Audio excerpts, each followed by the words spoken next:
Here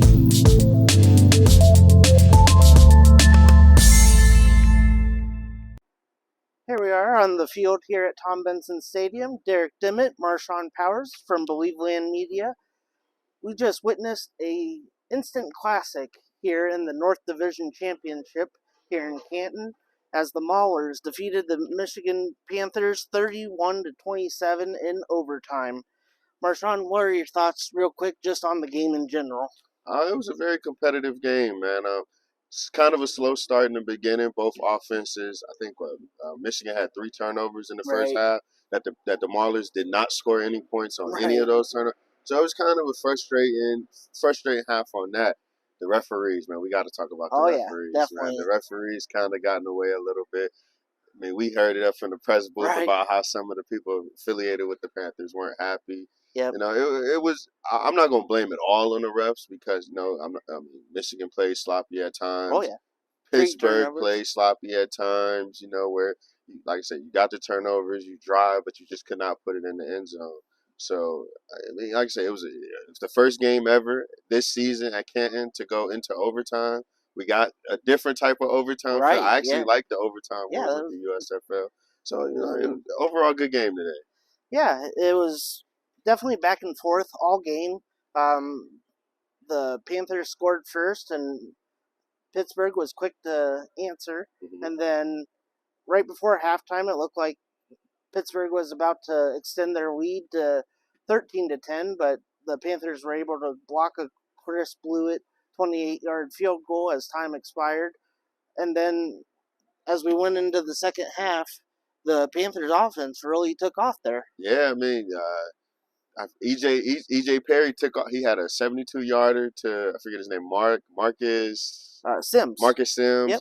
Then you found Trey Quinn, former Commanders wide receiver, if anybody remembers that name, for a 55-yarder. So just seeing those 2 plays alone had me believing that Michigan was on the comeback. They was threatening the Maulers, but like I say, the Maulers, you know, they mauled. And you had plays from Trey Williams found Ishmael Hyman, who hasn't been on the team much, former Cleveland Browns receiver, you know, and was able to, you know, put the game away. Yeah, and it looked there in that touchdown down there at the other end. View than I did. Yeah, got a nice picture. We'll have that in the recap. But it looked like that was going to be all that she wrote for the Panthers, and then they drive enough to get into field goal range. 39 seconds. Yeah, and then there, as time expired, Cole Murphy sailed one through the uprights, and then it was off to overtime, and I didn't know the overtime rules. I tell you, we were all sitting in the press box confused. Like, is it the NFL overtime rules? Is it college overtime rules? But the overtime rules are similar to, like, I call it FIFA soccer, where it's basically a shootout. Right, yeah. You know, you get on the 2-yard line and, you know, in trenches, man to man, who wants it the best. And obviously you can see that, you know, Pittsburgh got 2 out of the 3. So all right. Off to next week. Yep. The Maulers will face the winner of tomorrow night's game between the New Orleans Breakers and the Birmingham Stallions. Any thoughts on those as we get ready for that? You got 2 high-powered offenses coming in, 2 teams who got extremely good quarterbacks with I forget the McLeod. Yeah. And I forget the Birmingham's Alex McGough. Alex McGough and McLeod. I forget it. But, I mean, like I said, you got high-powered offense. Both teams have a good tight end, a good quarterback, and a good wide receiver.